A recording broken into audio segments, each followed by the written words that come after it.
এক গোপন কোণে গূঢ় গহন সাধারণের অগম্য স্থলে তিনি লুকিয়ে আছেন।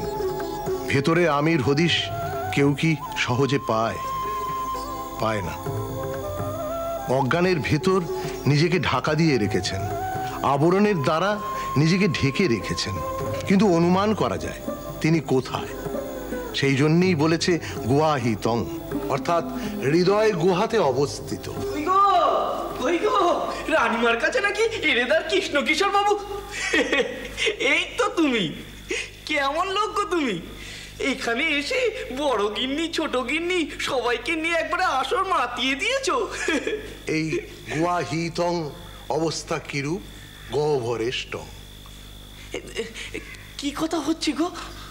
চুপ করো ঠাকুর, এসো এখানে বসবে, এসো। না, এই গহ্বর কেমন?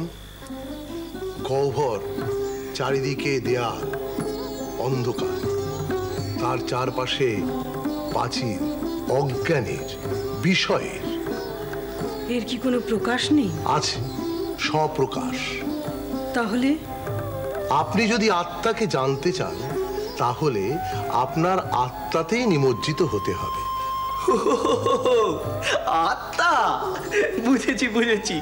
তোমরা সব আত্মা নিয়ে পড়েছো। তাই ভাবি আমি, কৃষ্ণ কিশোর বাবু এসেছেন, এদিকে কোনো সাড়া শব্দ পাচ্ছি না। তা আমি তখনই ঠিক কাজ করেছিলুম, নিশ্চয়ই কোথাও বসে স্বাস্থ্য কথা আলোচনা হচ্ছে। তা আমি ভাবছি কোথায়, তা একজন বলল এখানে, তাই চলে এলুম। আমি তো সেই তিমিরেই রয়ে গেলাম কৃষ্ণ কিশোর বাবু। সব প্রকাশ আত্মাতে নিজেকে প্রকাশ করার পথ কি? কি বলি রানীমা, আপনার আত্মাকে আপনি ছাড়া অন্য কে খুঁজে বার করার হদিস দেবে?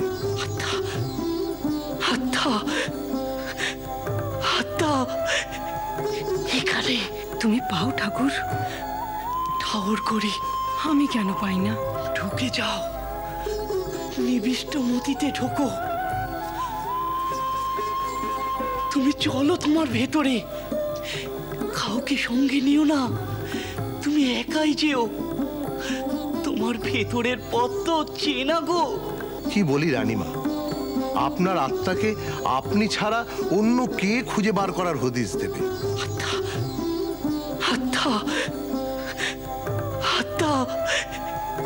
এখানে তুমি পাও ঠাকুর? ঠাউর করি। আমি কেন পাই না?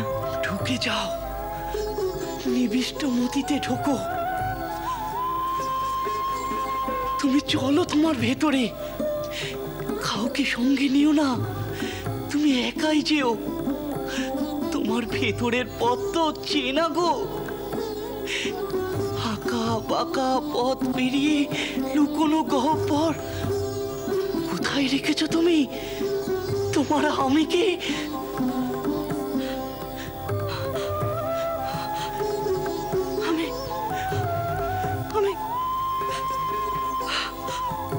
আমি পারছি না, আমি কিছুতেই পারছি না।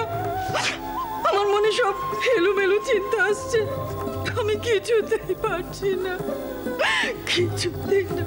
আমি বলতে চাইছিলাম না, তবু আপনি জোর করলেন। আমি তখনই বলেছিলাম আপনার প্রশ্নের উত্তর আপনার প্রশ্নের থেকেও কঠিন, আপনি কষ্ট পাবেন। ঠাকুর, ঠাকুর তুমি আমাকে আমার আমির কাছে নিয়ে চলো। ঠাকুর তুমি আমাকে আমার আমির কাছে নিয়ে চলো। আমি? তুমি তুমি থাকতে আমি কেন পথ পাবো না? কেন পাবো না?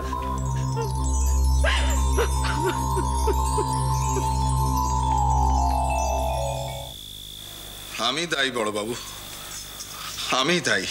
কি বলছো মথুর? কেন এইসব কথা বলছো? হ্যাঁ, আমি মাকে মন্দিরে থাকতে আটকাইনি। আচ্ছা তুমি কি করবে? মা কি ছোট মেয়ে? আজকে মন্দিরে কি ঘটনা ঘটেছে শুনেছেন? সে আর জানতে বাকি আছে? দুই গিন্নি তো গিয়েছিলেন সেখানে। মা এড়েদার কৃষ্ণকিশোর পণ্ডিতকে ডেকে আনিয়েছিলেন, তার কাছে জানতে চেয়েছেন আত্মা কি, মৃত্যুর পরে আত্মা কোথায় থাকে, এইসব। তবে এইসব প্রশ্ন মার মনে উঠছে কেন? উঠতেই পারে, আত্মা নিয়ে মানুষের কৌতূহল অনন্তকালের।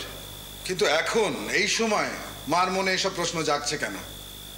তবে কি মা ভাবছেন যে মার যাবার সময় হয়ে গেছে? দেখো সে কি কথা।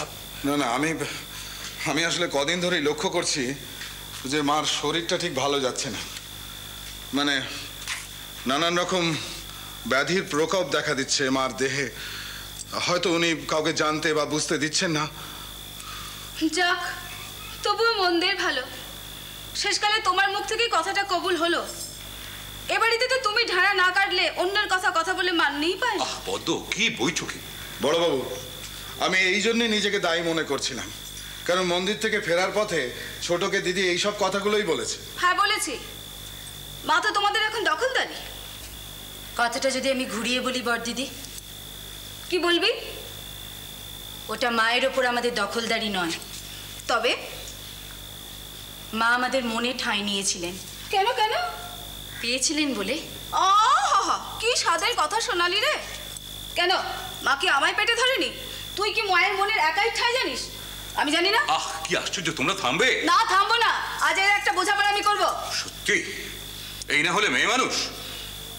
আমি ছাদে চললাম, তুমি দেখো পারলে এসো।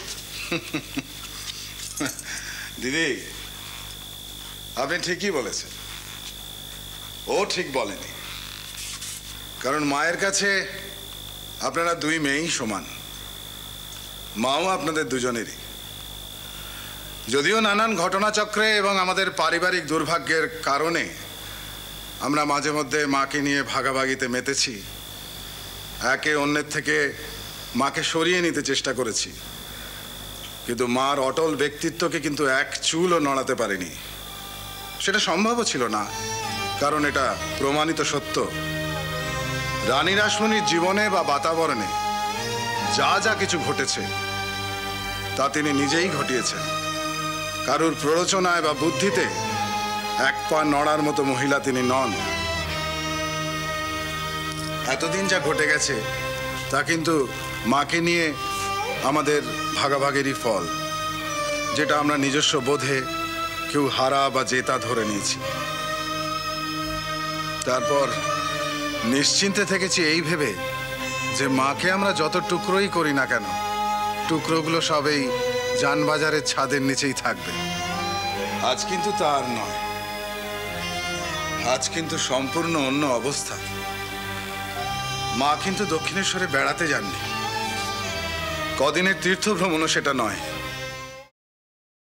ঠাকুর, আমার আরেকটা কথা জানার বাকি ঠাকুর। কি কথা? এই দেখো, সব কথা শেষ কথা তো হয়েই গেল।